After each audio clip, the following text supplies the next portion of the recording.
우리가 흔히 사상의학이라고 알고 있는 거 있죠.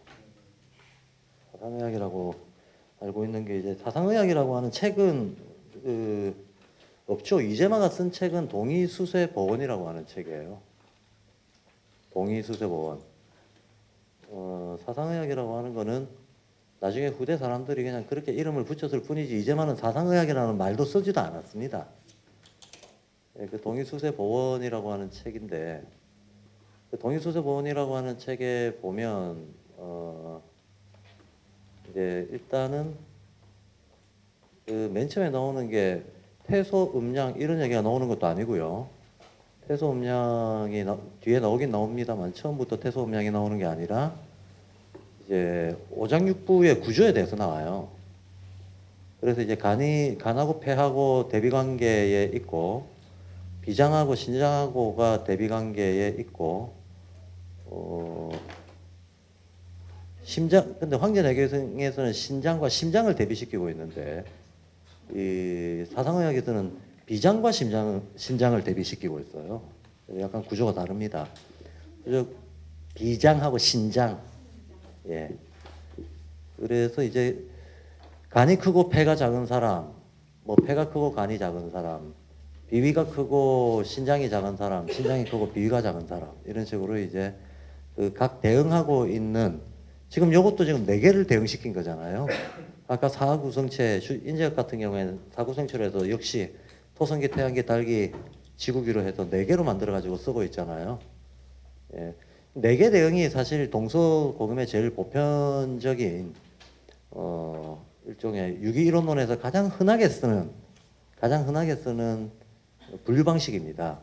이거를 인간 사람들이 가장 편안하게 이런 분류를 이제 따를 수 있었던 거는 기본적으로는 이제 사계절에 대한 비유인 거죠. 사계절이 봄과 여름, 겨울과 여름, 봄과 가을이 춘추군이 마주보고 동하지가 마주보면서 하지동지가 마주보고 있잖아요. 그리고 춘분과 추군이 마주보고 있잖아요. 그러면서 어떤 순환고리를 이루고 있는 이게 지구의 공전의 반영이기 때문에 이게 실제로 어떤 사물들의 하나의 그 상태 틀로 전형적으로 잘 나타나기도 하고 아주 가시적으로 잘 보이는 대칭 구조인 거죠. 그러니까 동서고금의 4분화된 틀을 하나의 대칭 구조로 상하 좌우의 대칭 구조로 가장 흔하게 쓰고 있는 틀입니다. 그래서 동의수세보원에서는 이 처음에 장부론이라고 해서 장부의 그 불균형이나 대칭에서의 대소관계를 쭉 제시를 하면서 그다음 곧바로 그래서 이런 사람들은 예컨대 이제 뭐 간이 크고 폐가 작다든가 폐가 크고 간이 작은 사람들의 성격적인 특징은 어떤 게 있다 이렇게 나갑니다. 그럼 성격적 특징을 쭉 나열한 다음 어떤 그러니까 발도르프식으로 얘기하자면 기질론인 거죠. 예. 발도르프에서도 기질론을 얘기를 하고 있는데 발도르프의 기질론은 장부론하고 연결이 되어 있지는 않아요. 그래서 제가 똑같은 유기이론론이지만 어느 정도까지 연결을 시켰느냐, 어느 정도까지 세세한 부분까지 임상적으로 세밀하게 연결을 시켰느냐 하는 것은 아무래도 문화에 따라 다를 수밖에 없다라고 말씀을 드리는 겁니다. 그래서 장부의 구조하고 성격 구조를 연결시킨 다음 그 다음에 인간관계에서 우리가 흔히 왜 집에 혼자 머무르면서 그 식구들하고 지내는 시간 아니면 친구들하고 지내는 시간 아니면 업무를 보는 시간 뭐 이런 전형적인 사회관계들이 있잖아요. 이 사회활동들을 또 사분화시켜 놓고 이거하고 또 연결을 시켜요. 이거하고 연결을 시킨 다음 그 다음에 그런 사회적인 활동 예컨대 이제 이런 식인 거죠. 간이 부은 인간들은 성격 조절이 잘 안 되니 호탕하게 놀기는 좋아하지만 일은 좀 얼렁뚱땅하고 인간관계에서는 뭐 상대와의 관계에서 뭐가 되고 뭐가 안 되고 이런 걸 위해서 쭉 나열하는 거예요. 그래서 이런 인간들은 인의예주 중에서는 어떤 품성이 모자라기가 쉬우니 그런데 얘가 가지고 있는 장점은 뭔데 못 가지고 있는 거는 뭐다. 이렇게 이제 조목조목 지적을 해서 간대 패소한 사람들은 뭐 평소의 행동 거지에 있어서는 이런 걸 조심하고 친구 관계에서는 이런 걸 조심하고 사물을 볼 때는 이런 걸 조심하고 예, 공물을 볼 때 뭐 어떤 사람들하고 유흥으로 어울릴 때는 어떤 걸 조심하고 하면서 이제 미리미리 조심해야 될 것들에 대해서 쫙 나열을 해요. 그래서 동인수습원 한 편을 쭉 보고 나면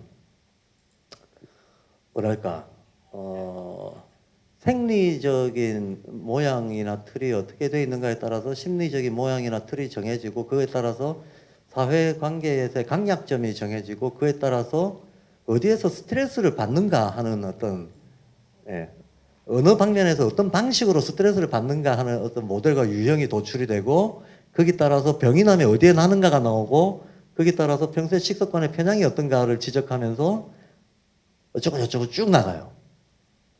계속 연결이 되는 거죠. 사실 만약에 이런 식으로 우리가 연결을 하자고 할 것 같으면 그 사실상 이제 탐구의 정도에 따라 가지고 연결 그 자체는 무한대라고 봐야 되는 거죠. 무한대다. 그것이 과연 임상적으로 얼마나 이제 잘 들어맞느냐라고 하는 거는 이제 짚어가면서 계속 그건 또 시대마다 편차가 있을 거고 문화마다 편차가 있을 거기 때문에 실증적인 연구들을 보태가면서 틀을 잡아야 되겠지만 체계를 잡아야 되겠지만 원리상으로는 모든 방면으로 이런 식으로 뻗쳐나갈 수가 있다는 거예요. 그래서 그 천지인 삼재 어느 영역에 걸쳐서든지 동일한 원리를 가지고 가장 미시적인 데에서 가장 거시적인 데까지 통틀어서 보편 원리 속에서 설명하려고 하는 거 이게 유기이론론이다. 제가 아침에 맨 먼저 이 말씀부터 드리고 시작을 했는데 우리가 그냥 어떤 명칭만 들어서 알고 있는 뭐 대단한 뭐 의학이다 사상이다 하는 이제 어떤 특정 이론이다 하는 것들도 동양의 것들은 되게 기본적으로 이 유기이론론적인 전제를 가지고 접근하고 있다는 거예요. 그래서 서양의 작품들 중에서는 슈타이너가 아주 좀 독보적이기도 하고 독창적으로 보입니다. 근데 동양의 고전들로 넘어오면 유기이론론이 그냥 기본에 깔려 있다는 거예요. 그래서 조금 더 풍부하게 우리가 인류가 소위 유기이론론적 세계관을 쌓아온 그 세밀한 정도와 어떤 영역의 범위 이런 것들을 좀 폭넓고 깊게 이해하려고 한다면 오히려 우리 전통 문화와 동양의 고전들을 충분히 참고하는 게 도움이 될 거다라는 생각이 듭니다. 제가 이건 그냥 생각이 나서 얘기해 두는 건데 제가 동양 얘기를 하다 보니까 제가 제 입으로 저 동양학자입니다 한 적 전혀 없는데 동양학을 하시는 분이라고 말하는 사람들이 자꾸 생겨서 그런 거 아닙니다. 저 동양학이라고 하는 정체성이 있는 사람 아니고 그냥 이것저것 다 합니다. 이거 굉장히 근본적인 질문인데요. 아주 근본적인 질문입니다. 말로 설명을 드릴 수도 있고 괴로 설명을 드릴 수도 있는데 괴를 읽을 줄 알면 괴로 설명을 드리는 게 굉장히 심플한데 괴 못 읽으시죠? 예. 여기 계신 분들도 괴도 하나의 언어거든요. 예. 그 괴도 하나의 문법적인 틀을 가지고 있고 어떤 그래서 복귀팔교에 보면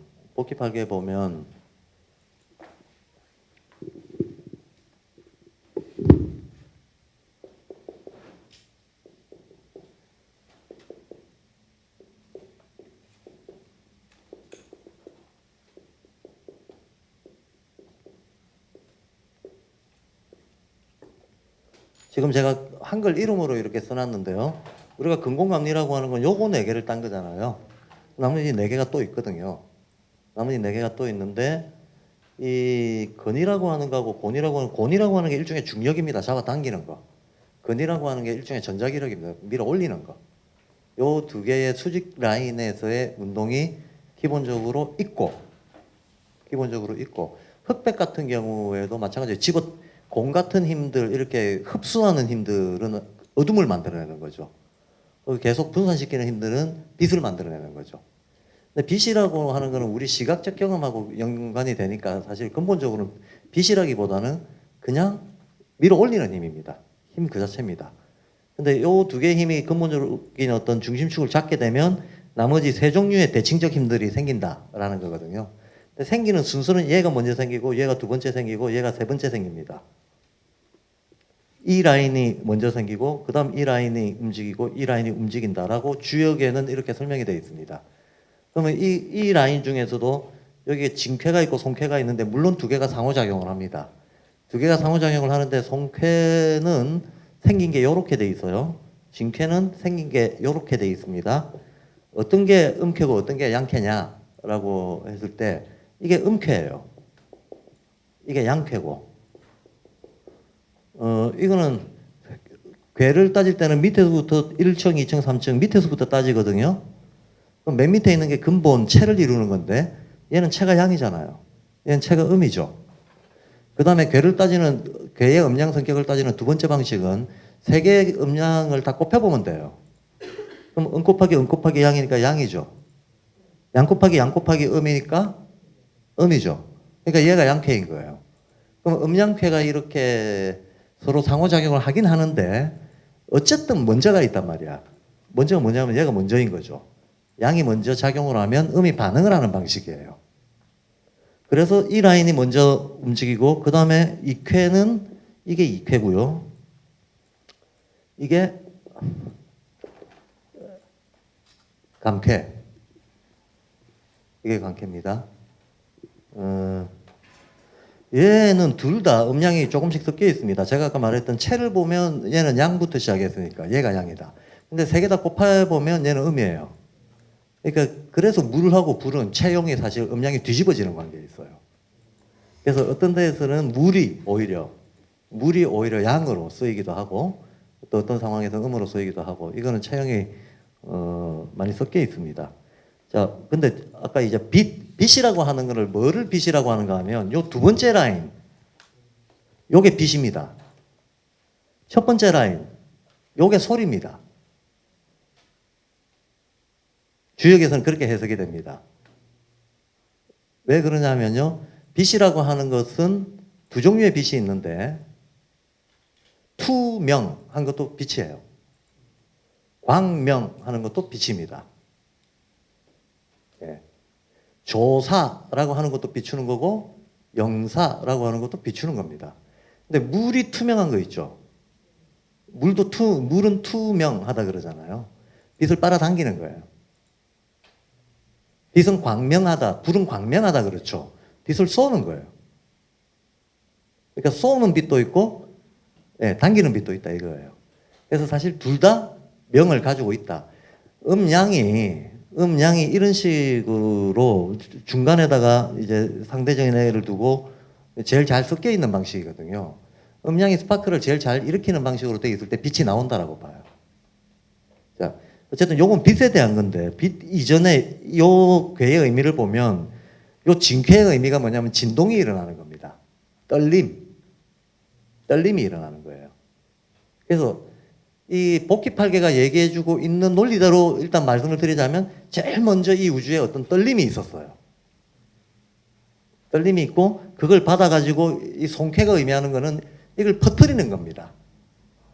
이건 바람이란 뜻이거든요. 자, 진동이 띠용 하고 일어나고 이걸 퍼뜨리는 과정이 있다는 거예요. 이걸 퍼뜨리는 과정이 있으면 이게 퍼져가지고 끝에 가서 아주 미세해졌을 때, 이 진동이 미세해졌을 때 거기에서 물불이 나온다는 거예요. 예. 어떤 진동의 극미세 지점에 가가지고 빛이 나온다라고 하는 식으로 괴가 배치가 돼 있고 이렇게 배치된 괴에 대한 의미 설명을 하고 있는 데에서도 개사전에서도 이와 같이 제가 지금 말씀드린 대로 설명을 하고 있어요. 그러니까 옛 사람들이 공통적으로 이 우주 안에서 어떤 운동 변화가 있을 때, 처음부터 빛이 있었던 게 아니고 처음에는 진동이 있었고 그 진동의 끝에 공기의 파장이 빛을 만들어냈다라고 보고 있어요. 그러면 이게 이제 아까 요한복음 창세기에서 어떻게 표현되는가 하면 태초에 떨림이 있었느니라 말씀인 거죠. 그것이 빛이 되었다. 있다라고 얘기합니다. 이게 인간에게 들어가면, 이 빛이 인간에게 들어가면 뭐가 되냐? 뭐가 되냐? 지혜가 됩니다. 인식 능력. 이 비추고 받아들이고 하는 요 과정이 인간의 어떤 지혜를 낳았다. 그래서 이게 요한복음에도 그대로 나오죠. 태초에 말씀이 있었고 그게 빛이 되었고 그 빛이 그 지혜가 되었다라고 하는 얘기까지 나옵니다. 근데 어둠은 빛을 몰라봤다라고 하는 얘기가 나오죠. 이게 이렇게 전개가 됐다라고 하는 것들을 사람들이 이해하지 못했다라고 하는 뜻인 거죠. 그러면 근데 이제 여기서 또 태초에 떨림이 있었다가 있고 태초에 말씀이 있었다라고 하거든요. 그럼 말이 뭐겠는가? 말이 뭐겠는가? 로직이라고 하는 게 뭐겠는가 하는 거를 좀 생각을 해보자면 그냥 의미 없는 쿵쾅거리는 소음을 우리가 말이라고 하진 않죠. 우리가 말이라고 할 때에는 어떤 세상에 많은 소리들이 있죠. 많은 소리들이 있지만 우발적인 많은 어떤 소음들, 노이즈들을 말이라고 하진 않잖아요. 아이들도 옹알이도 하죠. 그럼 옹알이가 말인가 아닌가 이런 거 생각해 보자는 거예요. 옹알이가 말인가 아닌가. 옹알이는 그 자체로는 사회적인 언어는 아니지만 옹알이에 정보가 있나 없나 이거를 있죠. 옹알이에는 정보가 있어요. 굉장히 기초적인 말인 거예요. 그러니까 사회적인 말은 아닙니다. 아직 정리정돈이 안 됐으니까. 그러나 옹알이조차도 이것이 인간이 내는 옹알이인 이상은 어떤 기분 감정을 표현할 거 아닙니까? 그렇죠. 어떤 방향성과 상태 표시라고 하는 의미가 그게 담기는 거죠. 그런 한에 있어서는 이건 말이라고 할 수 있는 거예요. 그럼 왜 소리라고 하지 않고 말이라고 했을까? 말에는 뜻이 있거든요. 뜻이 있다는 건 질서가 있다는 거예요. 그러면 이 우주간에 어떤 진동이 일어났을 때 이 진동이 무작위나 우발적으로 움직이는 것이 아니라 어떤 우주에 내재되어 있는 질서를 따라서 앞으로 그 질서 있는 운동을 일으킬 하나의 어떤 격발로서의 의미가 있다는 거지. 또 다른 식으로 얘기하자면 이거는 뭐 그냥 제가 생각나는 예를 들어 드리는 겁니다. 뭐 과학이 다는 아니지만 빅뱅 이론 이런 거는 우리가 태초의 상태를 어떤 연상하기에 좋은 가정이죠. 빅뱅 이론 같은 거에서도 마찬가지로 꽝 하고 뭐가 터질 때 빛이 먼저 나오겠습니까? 진동이 먼저 나오겠습니까? 진동이 먼저 나오는 거죠. 진동이 나오고 그 진동들 간의 어떤 충돌과 마찰이 극미세한 데서 빛이 나온다. 이제 주식으로 얘기하면 그렇게 되는 건데 그런데 그때 그 태초의 진동 이게 내재된 질서가 있겠습니까? 없겠습니까? 하는 문제인 거예요. 근데 씨앗이 싹을 틔울 때 그 씨앗이 싹을 틔우는 이것도 폭발이잖아요. 이 폭발 속에는 내재된 질서가 있겠습니까? 없겠습니까? 하는 그런 문제예요. 내재된 질서가 있는 거죠. 이게 무작위의 우발적 소리가 아니라는 거죠. 이 소리 자체가 앞으로 어떤 방향, 어떤 운동이 일어난다라고 하는 것을 이미 품고 있다는 거예요. 그러니 태초에 말씀이 있었고 이 말씀이 하나님과 함께 있었고 만물의 창조자였고 빛이 되었고 인간에게 와서 지혜가 되었고 이런 식으로 얘기하고 있는데 그렇게 이해를 하고 이 문장들을 보면 이 문장들은 굉장히 추상적이고 상징적으로 쓰여져 있습니다만 실제로는 실제적인 흐름을 얘기하고 있는 거예요. 대단히 근본적인 우주의 어떤 태초의 운동 과정을 얘기해 주고 있다는 겁니다. 그럼 내재된 질서라는 의미 속에 소리와 빛이라는 순서가 있다는 말씀이신 거잖아요. 네? 소리가 먼저이고 그걸로 인해서 빛이 있다는 말씀이신 예. 그러니까 빛이 소리가 있었기에 있었다는 예, 맞습니다. 예. 소리가 있었으니까 빛이 있다라는 거죠. 그 인지학에서 하는 식으로 얘기하자면 토성기, 태양계 이런 식으로 얘기하자면 여기가 토성기일 거 아닙니까? 여기 리퀴에 있는데 여기가 태양계일 거 아닙니까? 이해가 되시죠? 여기가 태양계일 거. 그 사이에 소리가 있었다는 거 아닙니까? 색깔로 이야기하자면 처음에는 칙칙한 어둠이었을 거 아닙니까? 그죠? 어둠에서 어떤 빛의 세계로 가는 그 사이에 뭐가 있어서 전환이 됐을 거라는 거예요. 그 전환이 뭐겠느냐는 거예요. 예. 어떤 진동이 먼저 일어나고 그 진동의 미세 지점에서 밝음이 생겨나고 그 밝음으로부터 열이 나오고 하긴 뭐 그전에도 열이 있었다고 봐야죠. 열하고 진동은 거의 같은 수준입니다. 그러니까 열과 빛 이런 것들이 계속 교차하면서 변화가 일어나는 거죠. 실제로 자연에서의 변화를 경험적으로 거의 결정짓는데 큰 비중을 차지하고 있는 것은 일조량이잖아요. 그렇죠? 이것은 빛이기도 하고 열이기도 하잖아요. 열빛이 교차해가면서 소리와 어떤 그 밝음 이런 것들을 교차해가면서 이게 그물코로 엮듯이 엮어서 이제 그 다음 기운도를 만들어내는 거죠. 사실 소리라고 말은 하지만 진동. 진동이죠. 예, 예, 진동이면 떨림. 태초에 떨림이 있었다. 근데 이 떨림은 어떤 내재적 질서를 가진 떨림이었다. 그걸 말씀이라고 하는 거예요. 이런 변화까지 있는 결로 어떤 인간의 지금의 지적인 상태나 영적인 상태까지 보는 게 이미 예비되어 있었다는 게 그렇죠. 예, 사실은 그 시작 안에 이미 결과를 포함해서 그렇죠. 예비된 질서를 가는 길을 가는 거니까. 그렇죠, 그렇죠. 크게 보면 갈 길을 가고 있는 거죠.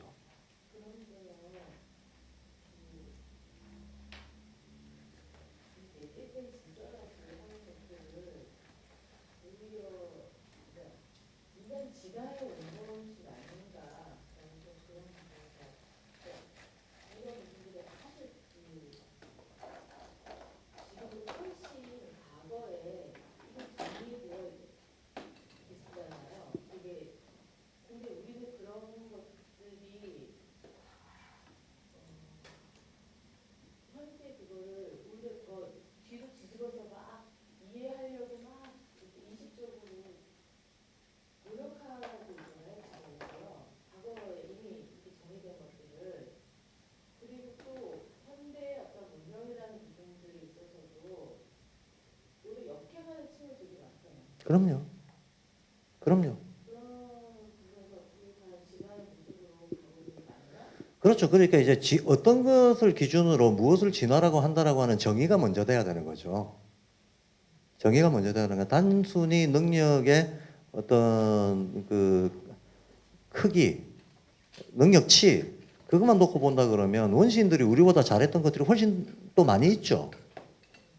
그러니까 원시인들 그럼 한 만년 전 사람들하고 우리하고 비교해 봤을 때 우리가 그들보다 더 잘하는 게 분명히 있고 그들이 우리보다 더 잘하는 것도 분명히 있다는 거예요. 예, 어떤 지점에서는 우리의 능력치가 커졌고 어떤 지점에서는 그들의 능력치가 지금 현재 우리보다 훨씬 크고 가령 예를 들어서 역시 뭐 인재학적으로 비교하자면 여기 뭐 태양계, 달계 이러다 치면 태양계 인간들은 이때는 식물이 번성할 때였었고 동물조차도 별로 없을 때라 그랬었어요. 그래도 어쨌든 요때 인간이 있었습니다. 근데 이때 인간들의 특징, 여기서 요 사이의 인간들을 레무리아인들이라고 했는데 레무리아인들의 특징은 에테르를 직접 다룰 줄 안다 그랬어요. 예.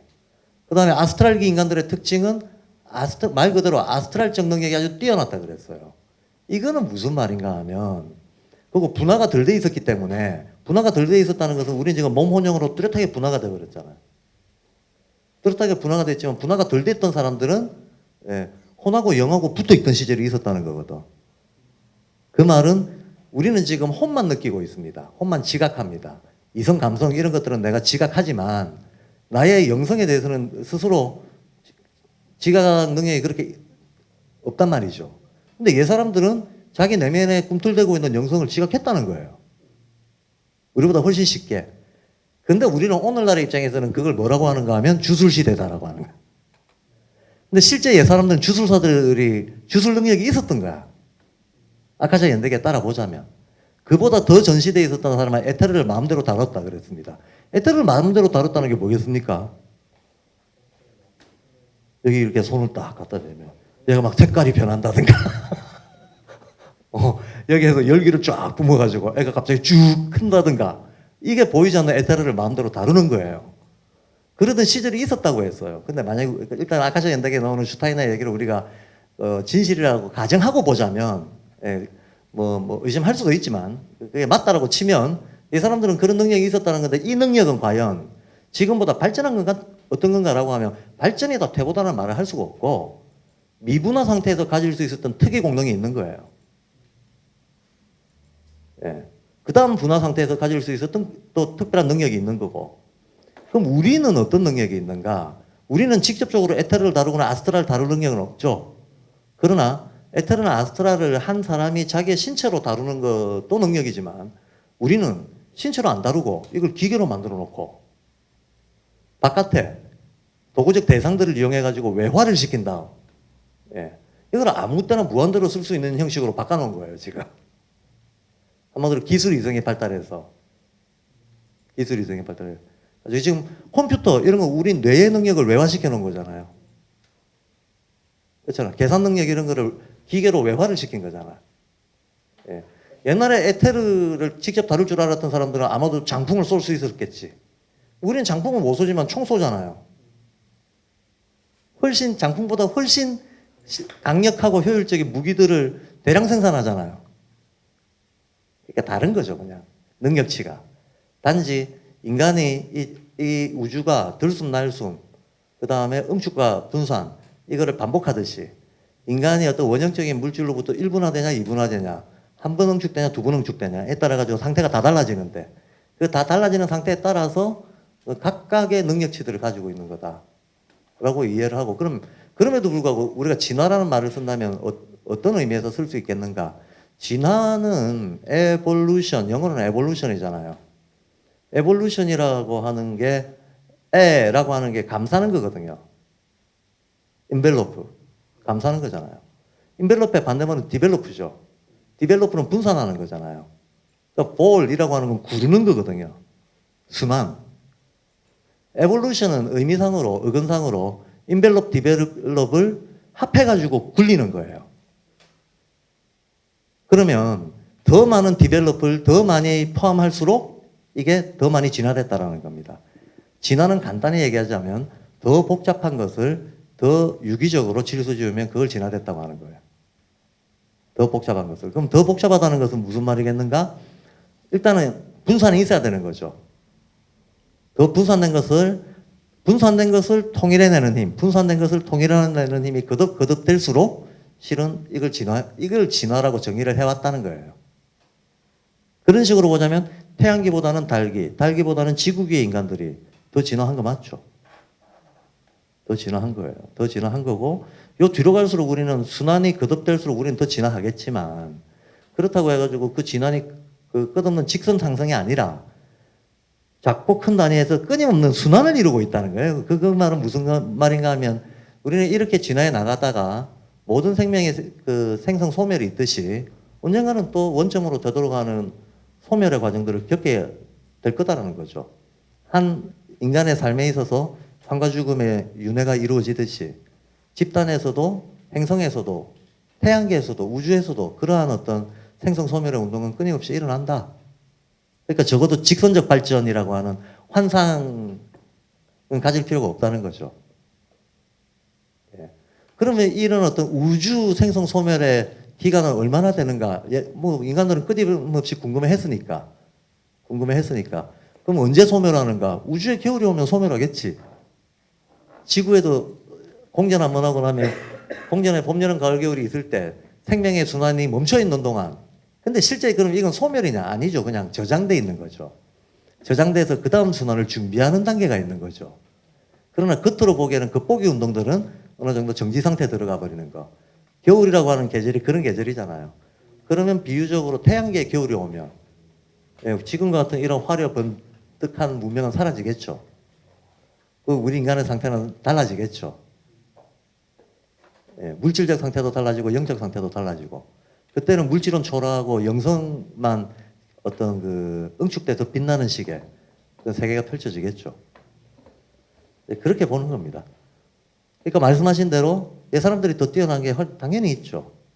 특히나 어떤 그 자기의 경험 지각을 종합해내는 힘, 이런 거는 이 사람들이 훨씬 뛰어나다고 봐야 되는 게, 우리는 지금 기술 문명을 발달시킨 덕분에 기술은 본질적으로 자기 내적 능력을 외화시키는 거잖아요. 일단 외화시켜 놓고 나면 용불용설, 쓰면 발달하고 안 쓰면 예, 안 쓰면 있는 능력도 퇴화돼 버리잖아. 그러니까 우리는 자꾸 외부에다가 편리한 어떤 그 편리물들을 만들어 놓고 여기다가 의존하면 할수록 원래 있던 자기 기능은 떨어지죠. 이건 도덕경에서 지적하고 있는 겁니다. 기술의 편리가 늘어나면 순박한 천성이 없어지고 인간의 신성도 예, 어떤 신과 연결고리, 자연과 연결고리 이런 거에 대해서도 인간이 예, 인식 능력이 떨어지게 된다. 도덕경에 나오는 얘기예요. 예 사람들도 앞으로 이렇게 전개되면 이렇게 되겠구나라고는 생각했다는 거예요. 어쨌든 종합해내고 통합해내는 능력이라고 본다면 현대인들이 더 떨어진다고 봐야죠. 근데 한 개인의 그 발달 과정에서도 어떤 분산적인 의식이 가장 발달할 때가 아까 제가 잠시 그린 거에서 보면 오성원이잖아요. 오성원에 접근하면 접근할수록 세문화, 전문화 이런 것들이 늘어나면서 딱 우리가 그런 시대에 살고 있는데 그런 시대에 살고 있는 거는 부분 미시적인 시각에는 강하지만 유기적이고 통합적이고 거시적인 시각이 굉장히 약해질 수밖에 없는 거거든. 그러나 그게 끝이 아니라는 거죠. 그걸 통과하고 나면 또 새로운 재통합을 이뤄낼 수 있는 힘이 새로운 차원에서 또 오고 이것들이 순환한다라고 봅니다. 예. 그래서 그냥 그 모든 점에서 다 발달한 게 절대 아니죠. 어떤 건 퇴보하고 어떤 건 새로 생기고 하면서 더 큰 질서 속에서 예, 예정된 길을 가고 있다라고 봅니다. 태간. 이거요. 이거는 생긴 꼬라지가 태쾌는 이렇게 생겼습니다. 강쾌는 이렇게 생겼는데 이 의미는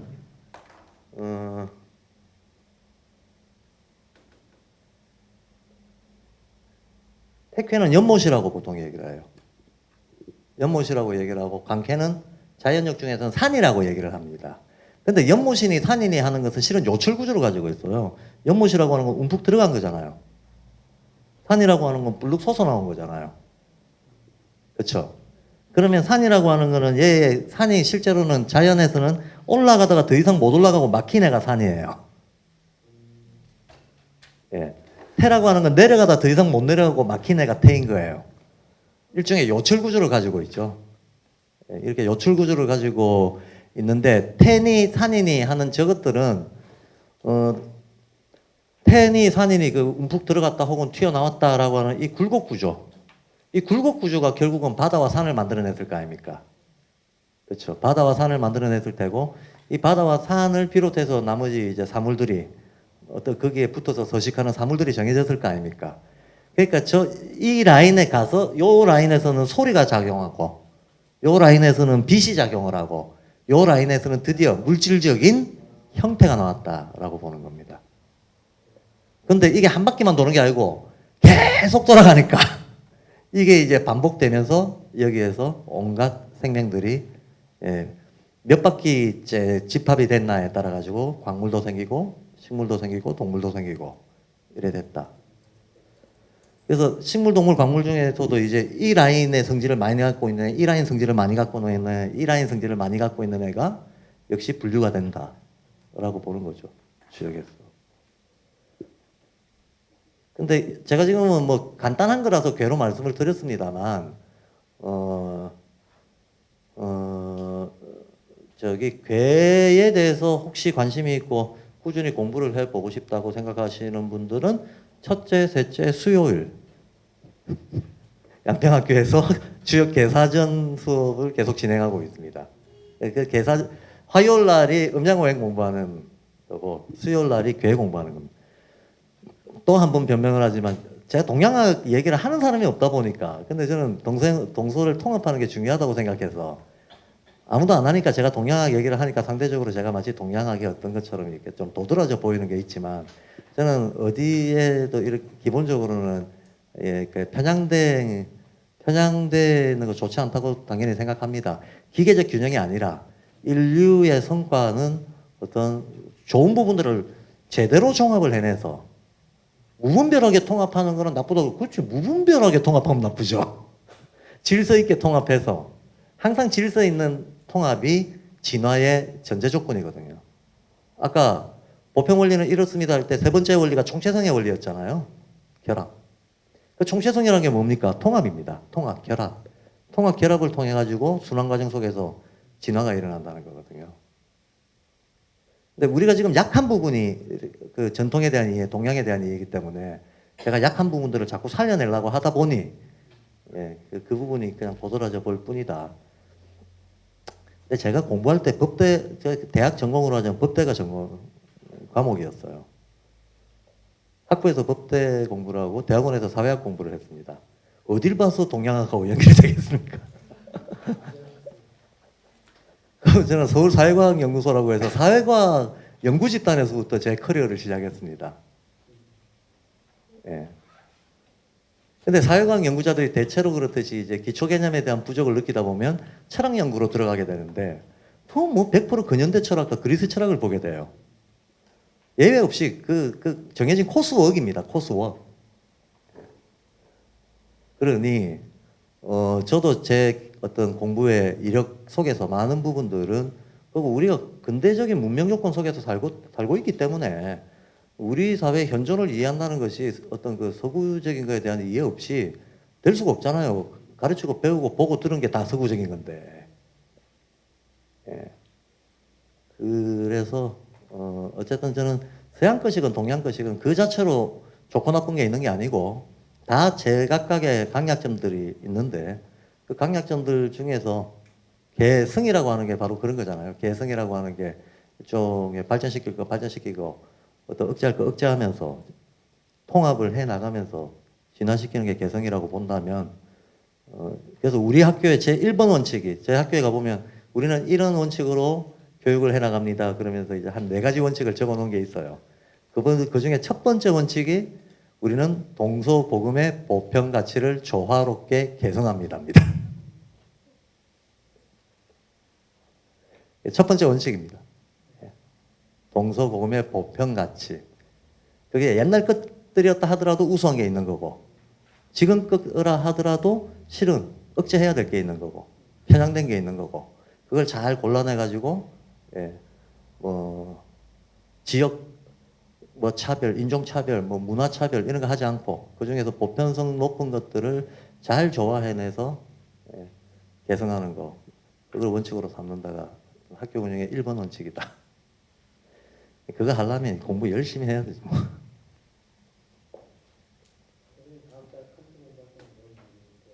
아, 칸트요. 네, 다음 달 칸트 텍스트를 제가 정해놓기는 했는데요. 순수 이성 비판, 실천 이성 비판, 판단력 비판, 그 다음에 연구 평화론, 이 4권 정도가 칸트의 책들 중에서 대표적입니다. 그런데 양으로 보나 논리로 보나 번역 상태로 보나 앞에 거를 읽고 오자라고 하면 아마 한 달 안에 좀 기대하기 힘들고 실질적인 성과를 보기도 힘들 거라고 봐서요. 그리고 실제로 언제나 그렇지만 그 사상가들의 핵심 메시지는 노년에 슈타이너의 사실은 가장 어째 보면 우리가 이렇게 개성해야 되는 핵심 메시지들은 슈타이너 노년에 몰려 있습니다. 물론 뭐 전년도 그것도 중요하지만 뒤로 갈수록 원숙해지잖아요. 칸트도 마찬가지로 뒤로 갈수록 원숙해집니다. 칸트의 저서 중에 가장 쇼크가 컸던 것은 순수 이성 비판이었지만, 칸트가 말년에 인류의 하나의 방향성으로 제시를 했던 건 영구평화론이에요. 영구평화론은 굉장히 짧아요. 이 영구평화론이라고 하는 짤막한 소논문에 입각해서 제가 이제 3.1 운동할 때도 그 얘기를 잠깐 했습니다만, 오늘날의 유엔의 이념적 토대가 됐던 게 영구평화론입니다. 그리고 이 유엔 이전에 1차 세계대전 당시에 1차 세계대전을 겪는 와중에 인류가 뭔가 평화를 위한 어떤 그 협의체를 만들어 보자라고 했던 게 국제연맹이 먼저 있었죠. 국제연맹이 지지부진해지고 나서 2차 세계대전 이후에 이제 국제연합으로 변화를 한 거잖아요. 근데 이 흐름들이 전체적으로 철학적으로는 칸트의 영구평화론에 굉장히 자기 어떤 논적 기초를 가지고 있어요. 그래서 칸트가 지금까지도 우리한테 한편으로는 법치주의의 기본 원리, 또 한편으로는 영구평화론을 통해서 어떤 인류의 뭐랄까 어떤 평화 전략이라고 하는 걸 제시했다는 점에서 칸트 아직도 막대한 영향을 주고 있습니다. 그 다음 시간에 칸트는 일단 책의 그 두께로 적당한 것은 판단력 비판하고 연구 평화론이에요. 이 두 권을 합해도 두 권 합해서 300페이지가 안 됩니다. 아니라고? 판단력 비판이 몇 페이지 정도일까요? 어느 6, 700? 어느 정도 판형으로? 아카네. 판단력 비판 하나만 들어있는데 그 정도 된다고? 뭔가 내가 다른 판형을 생각하고 있든지 그런 것 같은데. 차라리 구소오제가 안 낫습니까? 어? 구소오제. 어떤 거? 칸트 이성처럼 구소오제. 완전 요약된 거. 그건 칸트가 쓴 게 아니잖아요. 그렇긴 하죠. 예, 칸트가 쓴 게 아니고 뒤에서 정리를 한 거잖아요. 근데 어쨌든 칸트의 3서 중에서는 그나마 간단하게 돼 있는 게 판단력 비판이에요. 그리고 이 아주 실천적으로 인류의 어떤 행동 방침에 대해 가지고 실천적인 조언을 남기겠다고 간략하게 써놓은 게 연구평화론. 작년에 제가 칸트 강의를 할 때는 연구평화론을 텍스트 삼아가지고 했습니다. 앞에 3서에 대해 가지고 그냥 제가 실천이성 비판, 순수이성 비판, 실천이성 비판에 대해서는 간단하게 요약만 전달을 해드리고 연구평화론 내용을 중심으로 강의를 했거든요. 이번에는 판단력 비판을 다뤄야겠다는 생각은 하고 있었어요. 그래서 권해드리기로는 어쨌든 저 자신은 판단력 비판하고 연구평화론 이 두 개를 기반으로 요약 강의를 하도록 하겠습니다. 읽어오시는 거는 두 개를 다 읽으실 수 있는 분들은 읽고 안 되는 분들은 연구평화론 하나라도 좀 읽고 오시기 바랍니다.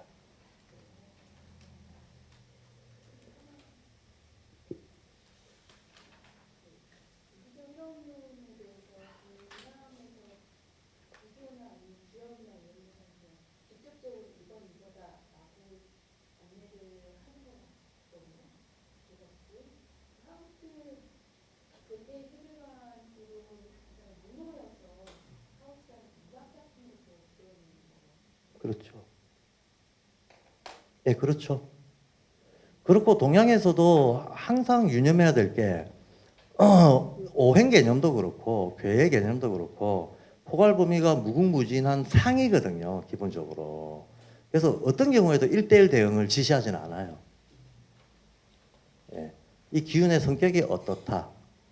어떤 식물이 됐건 동물이 됐건 그 식물이나 동물이 갖고 있는 기운의 성격이 어떻다를 가지고 얘기를 하는 거지. 1대1 대응은 오히려 근대 유물론적 이 기술 문명의 습관이라고 저는 봅니다. 우리가 공부한 방식이 맨날 정답 찾기 공부에 워낙 익숙해지다 보니까 모든 것을 그런 식으로 요약해서 받아들이다 보니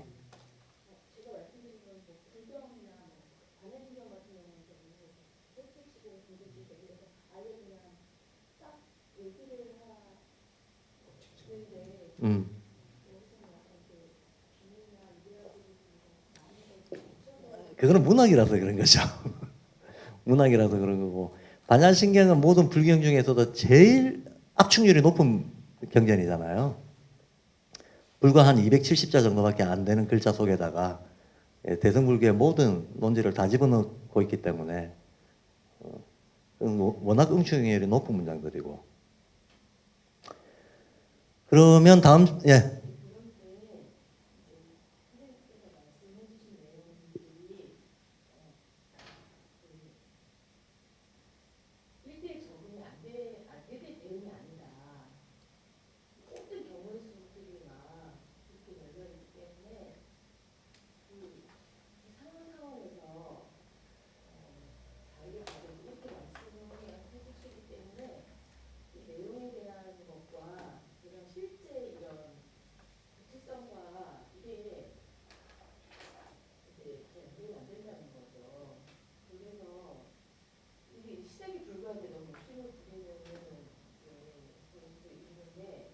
맞습니다. 지금 그 말씀을 하시는 건 너무 빠르게 욕심을 내시는 거예요. 네, 맞습니다. 그러니까 아무리 제가 지금 이게 1대1 대응이 안 됩니다라고 했지만 생활의 구체적인 면에 써먹을 수 있도록 체계화되어 있는 것들은 실제로 많이 있거든요. 예. 실제로는 뭐 온갖 문물 제도에다가 이미 쓰고 있는 양식들이 있어요. 그런 것들은 그대로 실용적으로 써먹을 수 있는 많은 것들이 있죠. 예. 근데 이제 그것조차도 이를테면 뭐 음식이다, 아니면 건축이다, 아니면 예술이다, 이런 것조차도 불과 100년 전하고 지금은 또 환경이 많이 바뀌었으니까 그에 따라서 이렇게 변형을 시켜야 될 것들이 있을 거 아닙니까? 응용을 구체적으로 더 확장하거나, 예, 이래야 되는 것들이 생겨나는데, 이제 옛 것들을 모방다습하지 말자는 차원에서 얘기하는 거지, 구체적인 게 없는 건 아닙니다. 예. 그 구체적인 표는 많이 있습니다. 그러니까 음식을 뭐 오행어로 나눠놓고 식약 처방에다가 쓰도록 이렇게 체계화해놓고 이런 건 수도 없이 많이 있어요. 수도 없이 많이 있고 이제 제가 그냥 말씀드리는 거는 원리에 대해서 아주 근본적인 이해가 있으면 우리가 그런데 기대지 않더라도 판단력 자체를 높일 수가 있는데, 사고력 판단력 자체를 높일 수가 있는데, 그 이해가 짧으면 계속 외우듯이 익혀야 되는 문제가 된다는 것을 경계하자는 뜻으로 말씀드리는 거죠. 그리고 이제 이번에 제가 강명초에 가가지고 파자회를 보여드리겠지만, 그것도 제가 1:1 대응이 안 된다고 많이 강조를 했지만, 결국 구체적인 단어를 놓고 파자를 하는 것은 아주 구체적으로 해석이 됩니다. 조금 익숙해지면 그 문제는 저절로 풀릴 겁니다. 자, 그러면 오늘은 여기까지 하겠습니다. 다음 달에 뵙겠습니다.